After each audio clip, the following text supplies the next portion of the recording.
പ്രിയപ്പെട്ട പ്രേക്ഷകരെ, ഈ ഇടയ്ക്കിടയ്ക്ക് വളരെ അടുത്ത് ഉള്ളിയിലും വെളുത്തുള്ളിയിലുമൊക്കെ തമസിക് അഥവാ നെഗറ്റീവ് എനർജി ഉണ്ടെന്ന ജൈന വിശ്വാസങ്ങളെ പരാമർശിക്കുന്ന ഒരു പൊതുതാൽപര്യ ഹർജി നമ്മുടെ സുപ്രീം കോടതിക്ക് മുന്നിലെത്തിയിരുന്നു. അപ്പോൾ ആ ഹർജി എത്തുന്ന സമയത്ത് ചീഫ് ജസ്റ്റിസ് അഭിഭാഷകനോട് ചോദിച്ചു, നിങ്ങൾ പൊതുതാൽപര്യ കടകൾ ധാരാളം നടത്തുന്നുണ്ടോ എന്ന്. ജൈന സമൂഹത്തിന്റെ വികാരങ്ങളെ കോടതി എങ്ങനെയാണെന്ന് പരിഗണിക്കേണ്ടതെന്നും ചോദ്യം ഉയർന്നിരുന്നു ചീഫ് ജസ്റ്റിസിന്റെ ഭാഗത്ത് നിന്ന്. പൊതുതാൽപര്യ ഹർജികൾ ഇങ്ങനെ കൂണുപോലെ മുളച്ചു പൊന്തുന്നതിനെ പലവട്ടം കോടതി രൂക്ഷമായി വിമർശിക്കുകയും ചെയ്തു. ഇതിപ്പം ഈ സമയം ഹൈഫൈവിൽ ഞാൻ എന്തിനു പറയുന്നു എന്ന് ചോദിച്ചാലേ അത് പറയാനുള്ള കാരണം നമ്മുടെ കർണാടക മുഖ്യമന്ത്രി DK ശിവകുമാറിന്റെ നേതൃത്വത്തിൽ പുതുതായി രൂപീകരിച്ച മന്ത്രിമാരുടെ കൗൺസിലിന്റെ ഭരണഘടനാ സാധുതയെ ചോദ്യം ചെയ്തുകൊണ്ട് സമർപ്പിച്ച ഒരു പൊതുതാൽപര്യ ഹർജിക്ക് കോടതി പിഴയിട്ട സംഭവമാണ്. ഇന്ന് നടന്ന സംഭവമാണ്. പബ്ലിസിറ്റി സ്റ്റണ്ട് എന്നും ജുഡീഷ്യറിയുടെ സമയം നീതീകരിക്കാനാവാത്ത രീതിയിൽ ഉപയോഗിച്ചതിനും ഹർജിക്കാരന് 50,000 രൂപ പിഴ ചുമത്തുകയും ചെയ്തു ഇന്നിപ്പോ കോടതി. അപ്പോൾ ഈ ഒരു സാഹചര്യത്തിൽ നമ്മൾ ഹൈഫൈവിൽ പരിശോധിക്കുകയാണ് എന്താണ് പൊതുതാൽപര്യമെന്ന്, ആരാണ് പൊതുതാൽപര്യക്കാർ എന്ന്.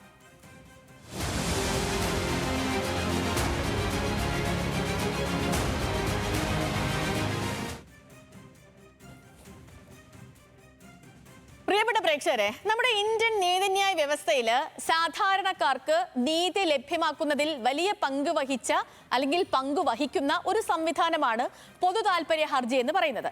വ്യക്തിപരമായ താല്പര്യത്തിനല്ല, മറിച്ച് ഒരു സമൂഹത്തിന്റെ വിശാലമായ ഒരു വിഭാഗത്തിന്റെ അവകാശങ്ങളും പൊതുനന്മയും ഒക്കെ സംരക്ഷിക്കാനാണ് ഇത്തരം ഹർജികൾ സമർപ്പിക്കുന്നത്. ആദ്യം എന്താണ് പൊതുതാൽപര്യ ഹർജി? അതിൽ നിന്നും തുടങ്ങാം അല്ലെ. എന്താണ് പൊതുതാൽപര്യ ഹർജി എന്ന് ചോദിച്ചാൽ, സമൂഹത്തിലെ ഒരു വിഭാഗത്തിനോ പൊതുജനങ്ങൾക്കോ ബാധകമായ പ്രശ്നങ്ങളിൽ കോടതിയുടെ ഇടപെടൽ തേടി സമർപ്പിക്കുന്ന ഹർജിയാണ് നമ്മൾ സാധാരണഗതിയിൽ പൊതുതാൽപര്യ ഹർജികൾ എന്ന് പറയപ്പെടുന്നത്. ആർക്ക് പൊതുതാൽപര്യ ഹർജിയുമായി കോടതിയെ സമീപിക്കാം എന്ന് ചോദിച്ചാൽ, നോർമലി ഒരു കേസിൽ നേരിട്ട് ബാധിക്കപ്പെട്ട വ്യക്തിക്കാണ് കോടതിയെ സമീപിക്കാൻ കഴിയുക.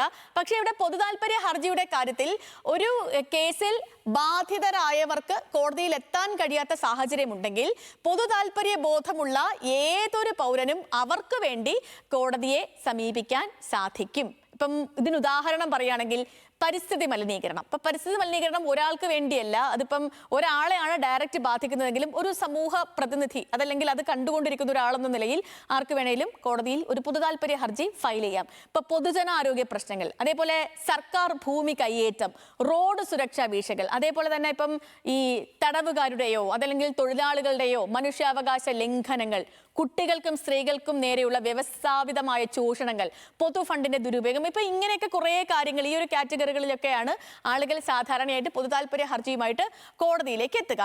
ഇന്ത്യയിൽ പൊതുതാൽപര്യ ഹർജിയുടെ തുടക്കം എന്നാന്ന് ചോദിച്ചാൽ അത് 1970കളുടെ തുടക്കത്തിലും 1980കളിലും ഒക്കെയാണ് പൊതുതാൽപര്യ ഹർജികൾക്ക് ഇന്ത്യയിൽ പ്രാധാന്യം ലഭിച്ചു തുടങ്ങിയത്.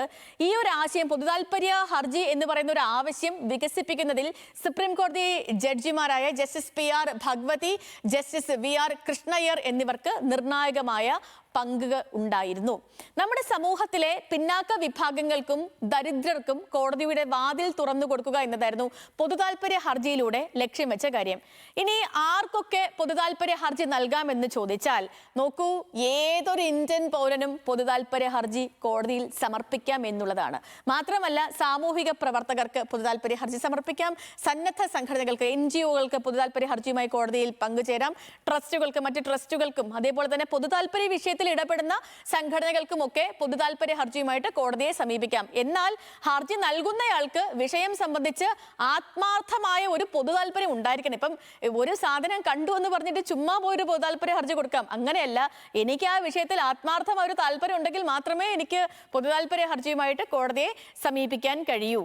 ആർക്കൊക്കെ നൽകാൻ പാടില്ല, പൊതുതാൽപര്യ ഹർജി ആർക്കൊക്കെ നൽകാൻ പാടില്ല എന്ന് ചോദിച്ചാൽ അതിനുള്ള ഉത്തരമാണ്, വ്യക്തിപരമായ തൊഴിൽ തർക്കങ്ങളുള്ള ഒരാൾക്ക് അയാൾക്ക് പോയി കേസ് കൊടുക്കാൻ പറ്റില്ല. അതേപോലെ സർവീസ് സംബന്ധമായ പരാതികൾ, ഭൂമി തർക്കങ്ങൾ, വ്യക്തിഗത വൈരാഗ്യത്തിന്റെ അടിസ്ഥാനത്തിലുള്ള പരാതികൾ, അതേപോലെ രാഷ്ട്രീയ പ്രേരിതമായ ഹർജികൾ, ഇതൊന്നും പൊതുതാൽപര്യത്തിന്റെ പരിഗണനയിൽ വരില്ല. പക്ഷേ ഇത്തരം കേസുകളൊക്കെ അല്ലെങ്കിൽ ഇത്തരം കാര്യങ്ങളൊക്കെ കോടതിയുടെ പരിഗണനയിൽ പൊതുതാൽപര്യം എന്ന തലത്തിൽ എത്തിയിട്ടുണ്ട്. ആ സമയങ്ങളിലൊക്കെ കോടതി ഈ പൊതുതാൽപര്യ ഹർജികൾ തള്ളുകയും മാത്രമല്ല ഹർജി നൽകിയ ആൾക്ക് കടുത്ത പിഴ ചുമത്തുകയും ചെയ്തിട്ടുണ്ട്, ചെയ്യാറുമുണ്ട്. അപ്പൊ എവിടെയാണ് നമ്മൾ ഈ പൊതു താല്പര്യ ഹർജി നൽകേണ്ടതെന്ന് ചോദിച്ചാൽ ഭരണഘടനയുടെ ആർട്ടിക്കിൾ 226 പ്രകാരം സംസ്ഥാനവുമായി ബന്ധപ്പെട്ട പൊതു താല്പര്യ വിഷയങ്ങളിൽ ബന്ധപ്പെട്ട് ഹൈക്കോടതിയാണ് നമുക്ക് സമീപിക്കാൻ പറ്റുന്നത്. ഇപ്പം കേരളത്തിലെ വിഷയമാണെങ്കിൽ, ഇവിടെ നടക്കുന്ന ഒരു വിഷയമാണെങ്കിൽ നമുക്ക് കേരള ഹൈക്കോടതിയിൽ പോയി ഒരു പൊതു താല്പര്യ ഹർജി ഫയൽ ചെയ്യാം. ഇനി സുപ്രീം കോടതിയെ നമുക്ക് സമീപിക്കാം. സുപ്രീം കോടതിയെ സമീപിക്കുന്നത് എങ്ങനെയാണ്? ഭരണഘടനയുടെ ആർട്ടിക്കിൾ 32 പ്രകാരമാണ് നമുക്ക് പൊതു താല്പര്യ ഹർജി സുപ്രീം കോടതിയിൽ ഫയൽ ചെയ്യാൻ പറ്റുക. മൗലികാവകാശ ലംഘനവുമായി ബന്ധപ്പെട്ടുള്ള വിഷയങ്ങളിലാണ് സുപ്രീം കോർട്ട് ഓഫ് ഇന്ത്യയെ സമീപിക്കാൻ ഒരു പൗരന് സാധിക്കുക പൊതു താല്പര്യ വിഷയത്തിൽ. ഇനി പൊതു താല്പര്യ ഹർജി നൽകുന്നതിന് നടപടിക്രമങ്ങളൊക്കെ ഉണ്ട് കേട്ടോ. നമുക്ക് വെറുതെ ചെന്ന് ഒരു പൊതു താല്പര്യ ഹർജി കൊടുക്കാൻ പറ്റില്ല. ഇനി ഇതിന്റെ നടപടിക്രമങ്ങൾ എങ്ങനെയൊക്കെയാണെന്ന് ചോദിച്ചാൽ അതിൽ ഏറ്റവും പ്രധാനപ്പെട്ടതും ഒന്നാമത്തെ കാര്യം എന്ന് വെച്ചാൽ ഈ വിഷയം അത് പൊതു താല്പര്യമുള്ളതാണെന്ന് ഉറപ്പാക്കണം എന്നുള്ളതാണ്. ഹർജി നൽകുന്നതിന് മുൻപ് ഈ വിഷയം പൊതുജനങ്ങളെ ബാധിക്കുന്നതാണോ എന്ന കാര്യം ഒരുപാട് വട്ടം നമ്മൾ പരിശോധിക്കണം. വ്യക്തിപരമായ നേട്ടത്തിന് ഒരിക്കലും ആകാൻ പാടില്ല. മാത്രമല്ല മതിയായ തെളിവുകൾ ഉണ്ടോ, ഈ കാര്യങ്ങളൊക്കെ ഹർജി നൽകുന്നതിന് മുൻപ് ഒരു 10 വട്ടം ക്രോസ് ചെക്ക് ചെയ്തിരിക്കണം. രേഖകളും തെളിവുകളും ശേഖരിക്കലും വളരെ പ്രധാനമാണ് പൊതു താല്പര്യ ഹർജികളിൽ. പ്രത്യേകിച്ച് ഇതുമായി ബന്ധപ്പെട്ട് ഇപ്പോൾ കോടതിയിലേക്ക് എത്തുമ്പോൾ ഇതിനെ നമ്മുടെ ഈ വിഷയത്തെ സാധൂകരിക്കുന്ന ഫോട്ടോകൾ ഉണ്ടാകണം, വീഡിയോ ദൃശ്യങ്ങൾ വേണം, സർക്കാരിന്റെ രേഖകൾ ഉണ്ടായിരിക്കണം, അതേപോലെ RTI മറുപടികൾ വേണം, വാർത്താ റിപ്പോർട്ടുകൾ ഉണ്ടാകണം, വിദഗ്ധരുടെ അഭിപ്രായങ്ങളും അവരുടെ റിപ്പോർട്ടുകളും ഒക്കെ ഈ ഹർജിയിൽ ഉണ്ടായിരിക്കണം. ഇതൊക്കെ ശേഖരിക്കുകയും വേണം. മറ്റൊരു പ്രധാനപ്പെട്ട കാര്യം എന്ന് വെച്ചാൽ ഹർജി തയ്യാറാക്കുക എന്നുള്ളതാണ്. ഹർജിയിൽ എന്തൊക്കെയാണ് ഹർജി തയ്യാറാക്കുമ്പോൾ സാധാരണയായിട്ട് ഉൾപ്പെടുത്തുക എന്ന് ചോദിച്ചാൽ അതിൽ പ്രധാനപ്പെട്ടത് ഹർജിക്കാരന്റെ വിവരങ്ങൾ വിശദമായിട്ട് ഉൾപ്പെടുത്തണം. ഈ വിഷയം ഉണ്ടായതിന്റെ ഒരു പശ്ചാത്തലം എന്താണ്, നമുക്ക് ഈ കോടതിയെ സമീപിക്കണമെങ്കിൽ ഒരു പശ്ചാത്തലം വേണമല്ലോ, അതെന്താണ് എന്നുള്ളത് വളരെ ഡീറ്റെയിൽഡ് ആയിട്ട് ഇതിൽ വേണം. പൊതു താല്പര്യത്തിന്റെ സ്വഭാവം എന്താണ്, ഈ വിഷയം എന്തുകൊണ്ട് പൊതു താല്പര്യമായി മാറി, അത് നമുക്ക് കോടതിയെ പറഞ്ഞ് മനസ്സിലാക്കാൻ സാധിച്ചിരിക്കണം. ഈ വിഷയത്തിൽ നിയമപരമായ അടിസ്ഥാനങ്ങൾ ഇതിനുണ്ടായിരിക്കണം. അതേപോലെ കോടതിയോട് ആവശ്യപ്പെടുന്ന പരിഹാരങ്ങൾ എന്തൊക്കെയാണ് എന്നുള്ളതും ഈ ഹർജിയിൽ ഉൾപ്പെടുത്തേണ്ടതാണ്. മറ്റൊന്ന് അഫിഡവിറ്റ് ആണ്, സത്യവാങ്മൂലമാണ്. ഹർജിയിലുള്ള വിവരങ്ങൾ സത്യമാണെന്ന് ഉറപ്പുവരുത്തുന്ന സത്യവാങ്മൂലം ഇതിൽ നൽകിയിരിക്കണം. കോടതിയിൽ പിന്നീടുള്ളത് കോടതിയിൽ സമർപ്പിക്കലാണ്. ഈ ഹർജി കോടതിയിൽ സമർപ്പിക്കലാണ്. ഹർജി രജിസ്ട്രാറാണ് ഓഫീസിൽ ഫയൽ ചെയ്യുക. ഇനി പ്രാഥമിക പരിശോധനയുണ്ട്. അതായത് കോടതി ആദ്യം ഈ വിഷയത്തിൽ എങ്ങനെയാണ് പരിശോധിക്കുന്നത് എന്ന് ചോദിച്ചാൽ വിഷയം യഥാർത്ഥ പൊതു താല്പര്യമുള്ളതാണോ എന്നുള്ളത് കോടതി ആദ്യം പരിശോധിക്കും. ഹർജി നിലനിൽക്കുന്നതാണോ എന്ന കാര്യം കോടതി പരിശോധിക്കും. ഹർജിക്കാരന് ഏതെങ്കിലും തരത്തിൽ ഒരു ദുരുദ്ദേശമുണ്ടോ, അതാ നമ്മൾ നേരത്തെ പറഞ്ഞത്, ഒരു പേഴ്സണൽ ലാഭത്തിന് വേണ്ടി, സ്വകാര്യ ലാഭത്തിന് വേണ്ടിയൊന്നും ഒരു പൊതു താല്പര്യ ഹർജി ഫയൽ ചെയ്യാൻ പാടില്ല. അപ്പൊ അതുകൊണ്ട് ഹർജിക്കാരന് ഏതെങ്കിലും തരത്തിൽ ഒരു ദുരുദ്ദേശമുണ്ടോ എന്ന കാര്യം കൂടി കോടതി വ്യക്തമായി പരിശോധിക്കും. മറ്റൊന്ന്, ഈ ഹർജി കോടതി സ്വീകരിച്ച് കഴിയുകയാണെങ്കിൽ സംസ്ഥാന സർക്കാരിന് അതേപോലെ തന്നെ കേന്ദ്ര സർക്കാരിനും ബന്ധപ്പെട്ട വകുപ്പുകൾക്കുമൊക്കെ നോട്ടീസ് അയക്കും എന്നുള്ളതാണ് അടുത്ത നടപടിക്രമം. അതിനുശേഷമാണ് പിന്നീട് വാദത്തിനൊക്കെ തുടക്കമാവുക. ഈ 2 വിഭാഗങ്ങളെയും കേട്ടതിനു ശേഷം കോടതി വാദം കേൾക്കും. വാദം കേട്ട് അന്വേഷണം നടത്താൻ ഒരു വേണമെങ്കിൽ കോടതി ഒന്നുകിൽ അന്വേഷണം നടത്താൻ ഉത്തരവിടും, അതല്ലെങ്കിൽ ഈ വിഷയം പഠിക്കാൻ ഒരു കമ്മിറ്റിയെ നിയോഗിക്കും, അതല്ലെങ്കിൽ സർക്കാർ നടപടി സ്വീകരിക്കാൻ നിർദ്ദേശിക്കും, നയപരമായ മാറ്റങ്ങൾക്കും നിർദ്ദേശം നൽകാം. ഇതൊക്കെയാണ് കോടതി പിന്നീട് ചെയ്യുന്ന കാര്യങ്ങൾ.